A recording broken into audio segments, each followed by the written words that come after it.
Assalamualaikum warahmatullahi wabarakatuh. Nama saya Anggita Windaya Fatihah. Saya dari kelas 12 MIPA 4. Nomor absen saya adalah 6. Di sini saya akan menjelaskan salah satu materi kelas 12, tepatnya pada salah satu tahap dari respirasi seluler, yaitu glikolisis. Untuk pemahaman lebih lanjut, silahkan tonton video ini sampai selesai. Oke, jadi di sini kita akan membahas soal glikolisis. Yang pertama-tama, apa itu sebenarnya glikolisis? Secara umum, glikolisis adalah tahap pertama dalam respirasi seluler. Seperti yang kita tahu, dalam respirasi seluler tersendiri dibagi menjadi 4 tahap. Yang pertama adalah tahap glikolisis, yang kedua adalah tahap dekarboksilasi oksidatif, yang ketiga adalah tahap siklus Krebs, yang keempat adalah transport elektron. Lalu untuk proses glikolisis sendiri terjadi dalam sitosol sel, yang juga dikenal sebagai jalur Embden-Meyerhof-Parnas atau jalur EMP. Dan juga glikolisis ini terjadi dalam 2 proses, yaitu proses aerob maupun anaerob. Pada proses aerob atau respirasi aerob, secara mudahnya diartikan yaitu proses respirasi yang membutuhkan oksigen. Sedangkan untuk anaerob adalah sebaliknya, yaitu proses respirasi yang tidak membutuhkan oksigen dalam prosesnya. Selanjutnya adalah glikolisis aerob. Apa itu glikolisis aerob? Yaitu adalah jalur glikolitik yang terjadi di sitosol dengan adanya oksigen. Jika dibandingkan dengan glikolisis anaerob, jalur glikolisis aerob memang lebih efisien dan ATP yang dihasilkan lebih banyak untuk per molekul glukosanya. Dan produk akhirnya, pirufat, ditransfer ke mitokondria untuk memulai siklus asam sitrat. Oleh karena itu, produk akhirnya adalah 34 molekul ATP, air, dan karbon dioksida. Selanjutnya adalah proses glikolisis aerob. Berikut adalah gambar dari proses glikolisis aerob. Secara singkat urutannya, pertama adalah glukosa 6-fosfat diubah menjadi fruktosa 6-fosfat.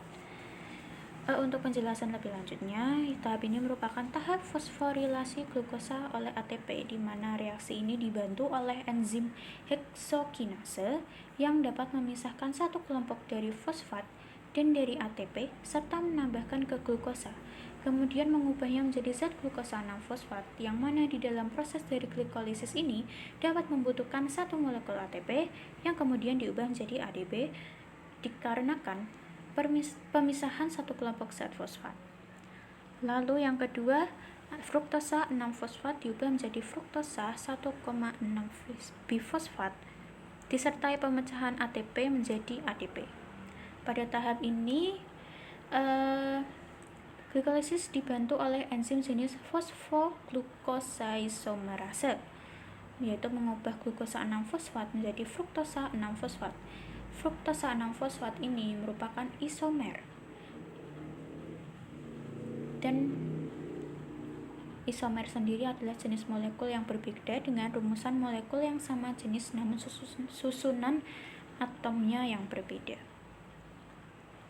Lalu yang ketiga adalah fruktosa 1,6-bifosfat, 6 atom C dipecah menjadi satu molekul gliseraldehid 3-fosfat atau PGAL 3 atom C dan satu molekul dihidroksiaseton fosfat atau DHAP 3 atom C.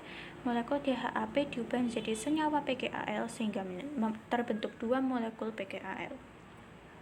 Pada tahap ketiga ini, fruktosa isomer 6-fosfat akan berubah menjadi fruktosa 1,6-difosfat dengan dilakukan penambahan kelompok zat fosfat.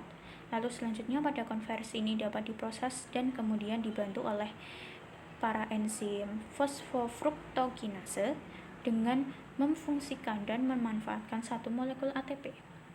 Lalu untuk proses yang keempat, kemudian molekul PGAL diubah menjadi senyawa 1,3-bifosfogliserat dengan cara mengikat PI, fosfat organik.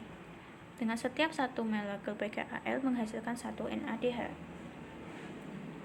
Pada tahap ini, enzim aldolase akan memisahkan fruktosa 1,6-difosfat untuk menjadi dua molekul dari gula yang berbeda, kedua isomer satu dengan yang lain.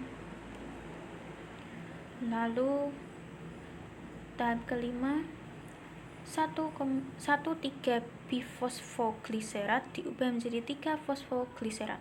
Pada reaksi ini dihasilkan ATP sebagai sumber energi.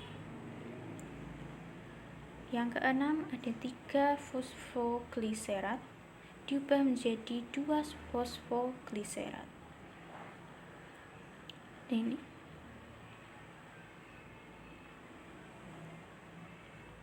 Lalu yang ketujuh adalah 2-fosfoglycerat diubah menjadi senyawa fosfoenol pirufat atau PEP. Dan yang kedelapan adalah fosfoenol pirufat diubah menjadi asam pirufat disertai dengan pembentukan ATP. Kemudian hasil akhir dari glikolisis yaitu adalah dua jenis molekul asam pirufat, dua molekul ATP dan juga dua molekul NADH yang dapat ditulis secara singkat sebagai berikut. Selanjutnya adalah glikolisis anaerob. Glikolisis anaerob sendiri terjadi di sitoplasma ketika sel kekurangan oksigen lingkungan atau tidak memiliki mitokondria. Seperti yang sudah dijelaskan sebelumnya, secara singkat, respirasi anaerob berarti respirasi yang tidak memerlukan oksigen. Dalam hal ini, NADH dioksidasi menjadi NAD dalam sitosol dengan mengubah pirufat menjadi laktat. Glikolisis anaerobik sendiri menghasilkan 2 laktat, 2 ATP, dan 2 H2O dan juga 2H dari satu molekul glukosa. Berbeda dengan glikolisis aerobik, glikolisis anaerob sendiri menghasilkan laktat yang mengurangi pH dan mengaktifasi enzim. Glikolisis ini sendiri juga terjadi pada dua tempat, yaitu pada sel ragi dan juga sel otot. Dalam sel ragi, pirufat dipecah menjadi etanol dan karbon dioksida, sementara itu di sel otot mengubah pirufat menjadi asam laktat. Berikut merupakan bagian glikolisis anaerob untuk fermentasi asam laktat dan alkohol.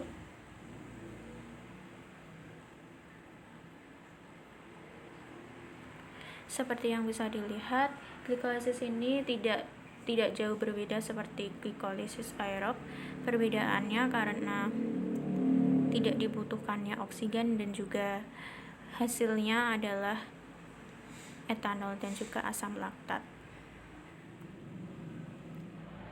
Nah, sekian penjelasan dari saya. Apabila ada kata-kata yang kurang berkenan dan juga salah, mohon dimaafkan. Wassalamualaikum warahmatullahi wabarakatuh.